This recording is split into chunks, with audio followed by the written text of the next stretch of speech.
Sadiqa Reynolds, President and CEO of the Louisville Urban League. And if you don't know about the league, please follow us on Twitter. You can follow me on Twitter. So the Louisville Urban League is a little more politically correct on Twitter. I'm a little less politically correct, at Sadiqa, LUL. And then, of course, we're on Facebook, too.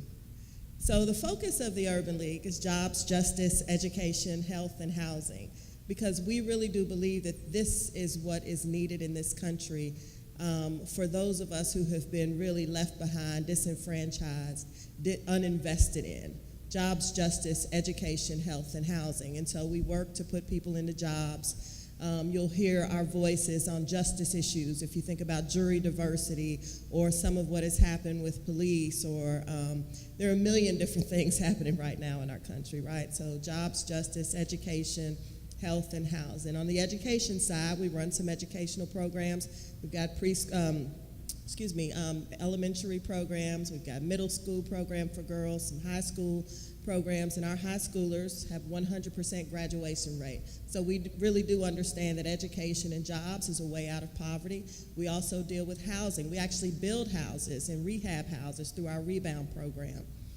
On the health side, the Louisville Urban League sits in a part of this community with a 7 to 12 year lower life expectancy. So it would really be irresponsible not to have a health initiative to think about what are the things that we have to do in our city, in our community, in our country to really change outcomes. Your zip code in the wealthiest country in this world, your zip code should not predict how long you live. It just doesn't make sense. So those are a lot of the things we work on, expungements, you name it. We're really, really a holistic organization. And so oftentimes I go out and people say, I'm just not sure what the league does. And I never want to miss an opportunity to talk about that. As for me, I am a lawyer. I'm originally from the South Bronx, New York. I am an attorney. I am a former inspector general for this state. I am a former district court judge. And now I'm living a dream, leading this wonderful organization, the Louisville Urban League. And I actually had a speech written for you today, or at least I had something in my head. I can't lie and say it was written. It was in my head. And then this morning, I woke up and I said, I don't want to do any of that. I don't want to show those slides. That's not what I want to talk about. I want this room to understand what it feels like in 2017 to be Black in America, and even in this city, because I really do believe that the time for change is now. And I am wondering where the voices are, where are the people of good conscience who should be raising their voices and speaking out when you see injustice. So just from my perspective for a moment, let me talk about, and I'll go a few years back to Trayvon Martin. When Trayvon Martin was killed by George Zimmerman, do you remember how immediately he was demonized? Immediately, the media and most people in this country wondered what he had done. Had he stolen something? What were his grades in school? What was he doing out? There were all these questions about him. And Zimmerman wasn't even a police officer. Remember, he was a security guard, or he wanted, some neighborhood security guard. And I remember wondering what it must feel like to be the father of that child who decided that it was okay to send your son to the store to pick up a couple of things for his little brother. I wondered what it must feel like to be the mother of that child who must have agreed to allow him to go spend some time at his dad's house. And then for the next year to watch really a whole country demonize and never mourn for your child. I wonder what it was about Trayvon that made so many of us automatically see him as the perpetrator. And then I remember when Mr. Zimmerman was arrested and arrested again and when we found out about the girlfriend and maybe domestic violence, and how when we began to see who he was, I wondered if I would ever wake up one morning and the newspapers across the country would just sort of have a secret meeting, and that morning they would agree just to print, "I'm sorry," to the Martin family. I don't know if your life is valued, if you understand what it is for us to walk around in this skin, to work every day, to pay taxes, and to be so afraid that if something happened to you or someone you love, no one would even mourn. There's something wrong in America. I think this is a wonderful country. It is the only country I have ever lived in. But there is something wrong. When I look at the video of Philando, and I think about this cafeteria worker who's in his car, and he tells the police officer that he has a gun, and he's murdered. Well, I can't say that he's murdered because the police officer's been acquitted. I need to say he was killed. I just wonder, where is the outrage from the people with so much privilege in our country? When do we push for real change? How many people have to die? When I think about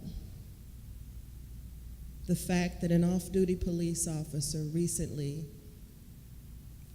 killed his daughter's black boyfriend when the man allegedly reached out to shake his hand, and the officer said, well, he was armed. They have found no weapon, and the jury is now going to have to hear the case again. They've had two hung juries.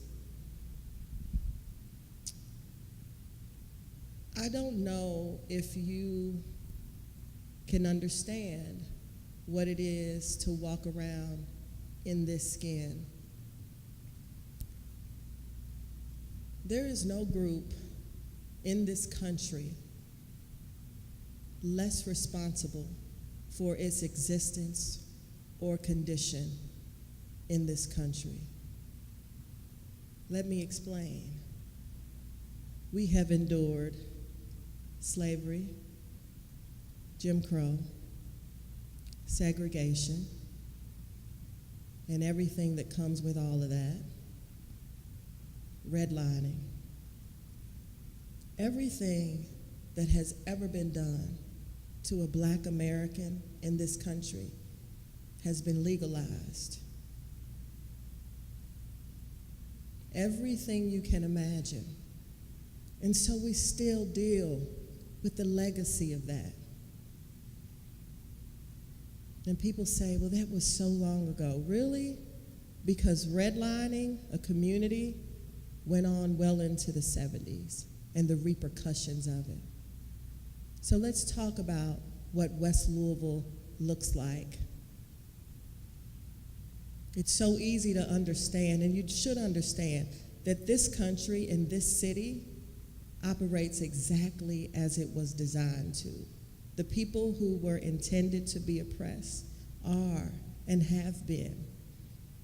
If you look at a redlining map and you overlay it now with the most poverty-stricken areas, you'll see that those little notes that said we shouldn't invest here, high Negro population, there's an impact. There's a long-term impact. And in my view, it's not enough for a city to release a redlining report. We have to then decide, how do we respond? How do we decide to invest our dollars in a way that fixes what was intentionally broken? And let me assure you, as much as we have quality programs at the Louisville Urban League and other organizations in this city, there is no program that you can create to fix what policy and law has broken. We have got to do more. And it is you, it is this generation, it is you who must decide that you don't want to live in a city where some people, because of their zip code, can live longer, where some people, because of their skin color, can feel safer. Let me tell you about this skin. So I told you I'm a lawyer, I've been a public defender, I have been in private practice, and I remember how crack cocaine ravaged our community. And we begged for rehabilitation and treatment for people in our community that were suffering. This was devastating the Black community. But at that time, we had to imprison everybody, imprison them. They're on drugs. And now we have opiates and heroin. And the face of addiction has changed. And suddenly, magically, miraculously, we understand that addiction is a disease, a public health epidemic. Because now when you walk out, you see white people on the corners in St. Matthews nodding. The police are trained now to revive people, sometimes twice in a day. We don't even talk about how much money is being spent. Narcan. I mean, it is amazing how all of a sudden the world adjusts. What is it about our suffering that does not allow us to ever be seen as victims? Why must we always prove that we have been done some harm? Why is it always assumed that we are the bad guy? I'm not sure if you don't walk in this skin that you could ever understand the pain, the fear that we live with, that we have become accustomed to. It is time for change. I don't want to live in a world like this. I believe that the police officers are scared. I believe that they are, because they believe that which is worst about us. So let's think about Louisville. I guess last year we had more than 100 murders. This is a city with a population of more than 750,000 people. That means most people, even with more than 100 murders, most people didn't kill somebody, and most people were not killed. And of those people that were murdered, some of them were Black, some were not. How does the media decide, though, to show and tell those stories? And so, I mean, think of this. Any murder in our city is going to make the news. The question becomes how many times it gets replayed. How many times do they replay that story? A 7-year-old being killed is tragic. A child being murdered is tragic. In my view, a grown man being murdered is tragic. We have no lives to spare. That being said, how often does the media decide to run that narrative about our community? And see, here is the challenge. In this skin, we can't afford all the negative PR, because sometimes it's really all people get to know about us. And so there is this assumption that we are that which has been most portrayed about us. And it's not true. So, for example, black on black crime. We've all heard of this, right? We're all sickened by it. Well, let me just say this. Why is that even a term? Because as a lawyer, as a former judge, I can tell you, when black people kill someone, it is usually somebody black. And guess what? When white people kill someone, it is usually somebody white. And, like when Asian people kill, because the deal is people kill who they're around. So this idea of black on black crime, who came up with that term? It's just crime. So if you were to do a profile on serial killers, usually serial killers kill people of the same race. That's just how that works. Why have we created this special term for us? It's these sorts of things. Do you understand?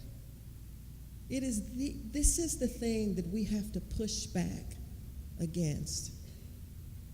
When I hear someone campaign for president of the United States and say we want to make America great again,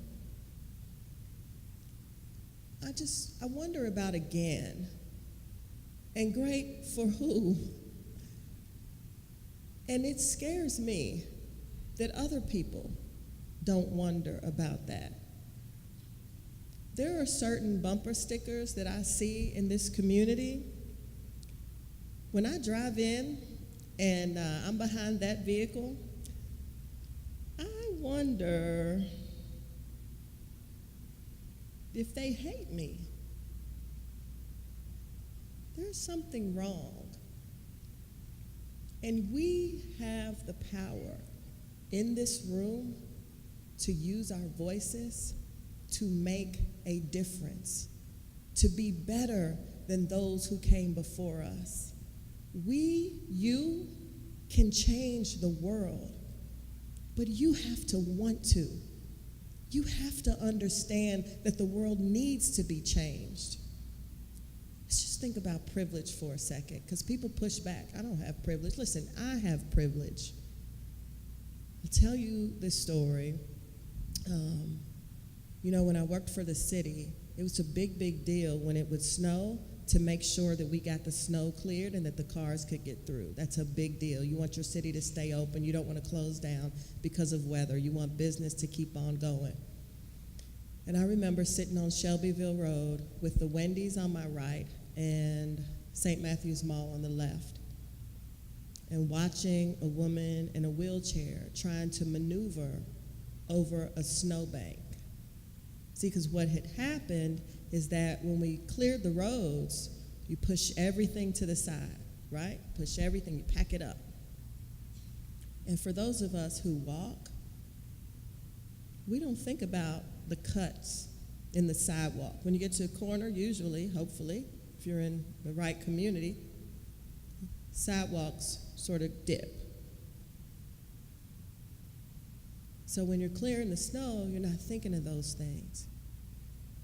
But when you see that woman in a wheelchair trying to get over, to get to the bus stop, I was reminded of my privilege. I have the privilege of walking. I don't have to worry about what the dip in the sidewalk is for. I had the privilege that day of being in my warm car. Wasn't thinking about a sidewalk. We have got to think about the privilege that we have in this country, in our neighborhoods, in our skin. And we have to use it in a way that helps to change the world. Something is wrong, and it is time for change. Take you back again to Trayvon Martin. Can you imagine being the parent of that son, and every day hearing people go through what his grades were, whether he was in school or not, how well-spoken his friend was. Did he still, watching people whose kids might have the flu or a cold or be really sick, watching them be comforted, but your dead child being a suspect. There is something wrong in a country that doesn't allow a child even to be a victim, that does not mourn for that family. And we cannot continue to allow this. Black people in this country have somehow been dehumanized. You read about during slavery some of the atrocities that occurred, and you wonder, how could a person do this to another human being? Well, how you hang somebody from a tree, how you rape someone, how you beat someone until they cannot move. You don't think they're human. How you rip someone's child from their arms is because you don't think they love their child like you love yours. You don't believe that they have the same pain that you do. And I am here to tell you that our country has evolved, but we are not yet where we need to be. We somehow still allow that suffering, that killing, that breaking, that disinvestment to go on. And sometimes we are sad in our homes, but we do nothing. You have to do something. I am counting on you. Everybody that the Urban League serves is counting on you. Write letters, run for office, vote, call, donate, do something, say something. It is time for change, and you are the change that I need, that we need, that we all need. Thank you.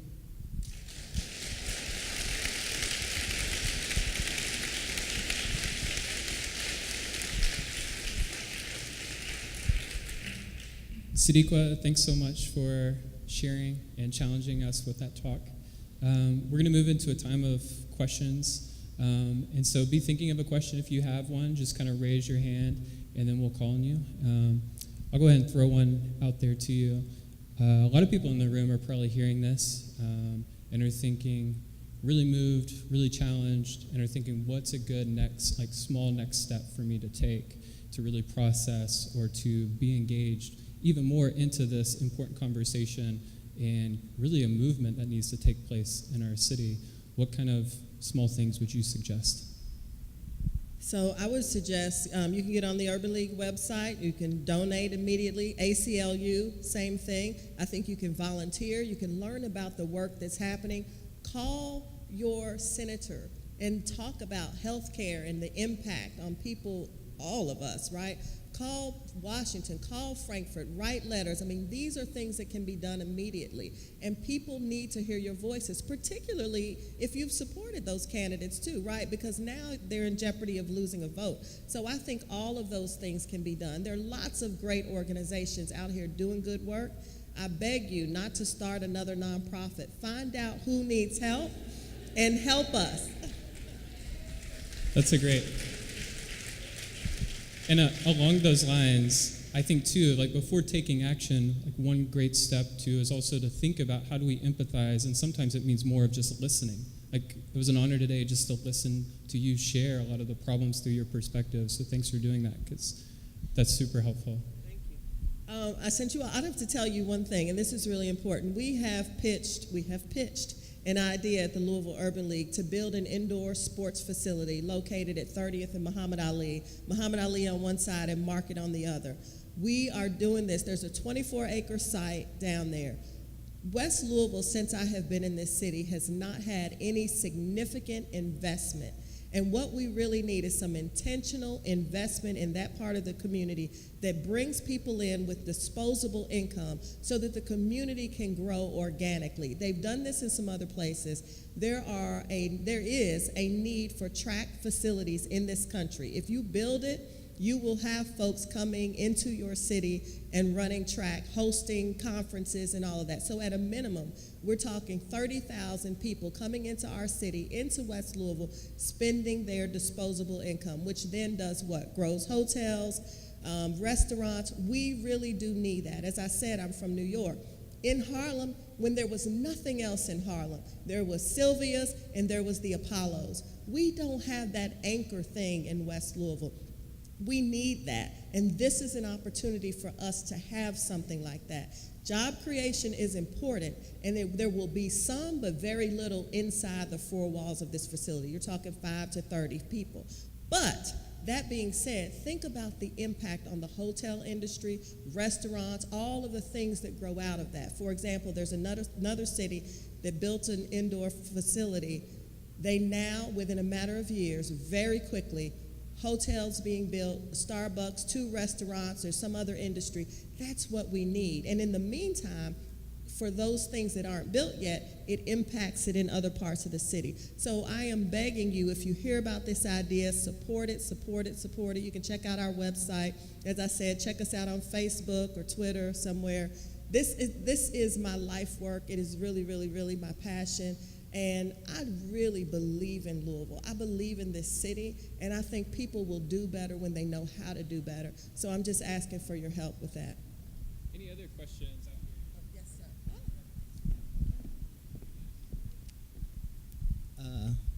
It's an honor to hear you speak publicly. Is there a danger or benefit to what you're talking about in terms of gentrification? How does that fit into that type of investment? Thank you. He asked a question about whether or not there's a danger or benefit to gentrification with this project, I guess, and in West Louisville, period. That's what's happening in a lot of cities. Just as you begin to build up everything, all the people who have been there suffering, cut off from any access or resources, then are moved out and can't afford to live in the community. What I am hoping we are able to do is bring amenities to the community that is there now, and then grow those things so that the property values can be impacted in a positive way while the folks who have been invested in West Louisville are there and can benefit from it. So there's always going to be a challenge with that, just like with tearing down the housing projects. I mean, we run the risk of some gentrification, but I think we can do this differently if we really are intentional about it. But we've got to move very, very quickly. I appreciate that. Yes, somebody else?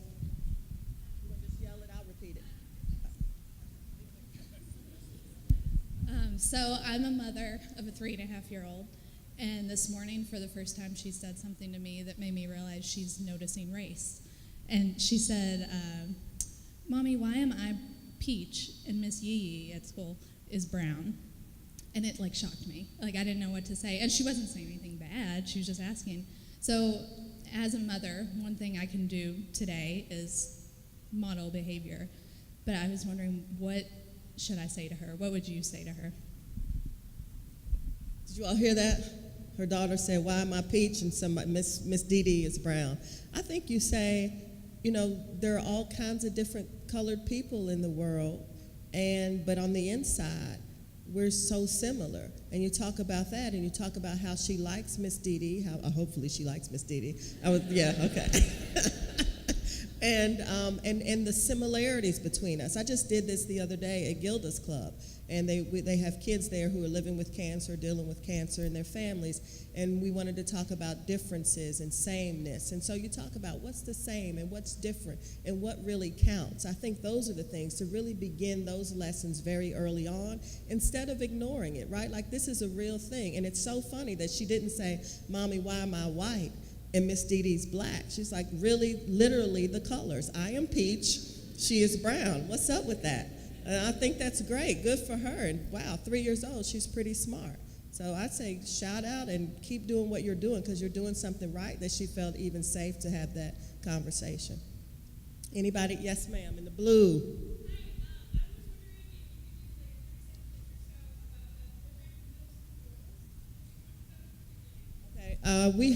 This is crazy. We have a program called GLOW, run by a couple of volunteers. It's a middle school girls program. It's about self-esteem and trying to help girls get through that very awkward period of time in their lives. And so it runs through the school year. We'll probably start back, I think, in September.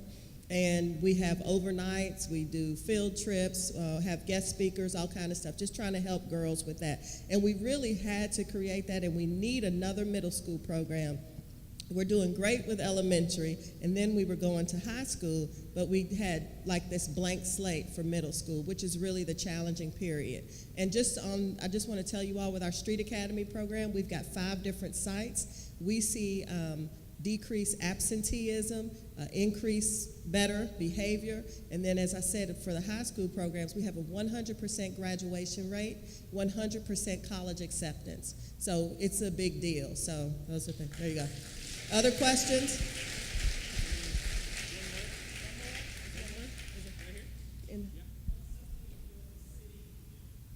The city can do. The city can invest significantly in this indoor track facility. Yes. Yay! This is what the city can do.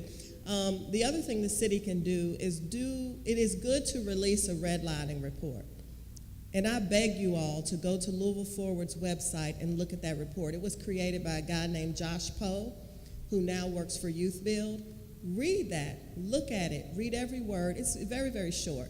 And understand the impact. When you look at that and you see that more than the structure of the homes, more than the amenities in the neighborhood, the race of the community mattered more than anything else when they were attempting to decide how to invest. When you read that, you have to ask yourself, what does a city, what does a state owe this part of the community?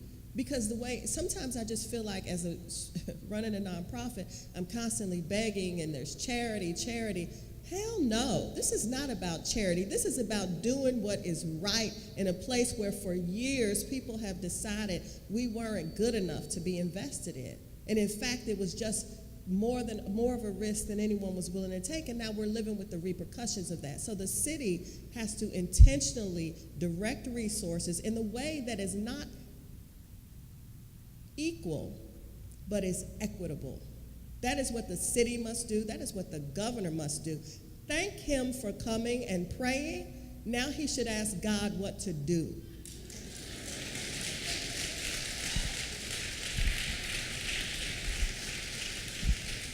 Thanks so much for speaking. I really appreciate it. And thank you all for coming. And when she says investment, that can look financially. That can also mean human capital, of just showing up and being present and an active voice in the community. So a lot to chew. We'll send a lot more out through our email if there's ways you want to get involved. But we'll see you all next month for our next event. So thanks so much for coming. Sadiqa will hang around if you have more questions.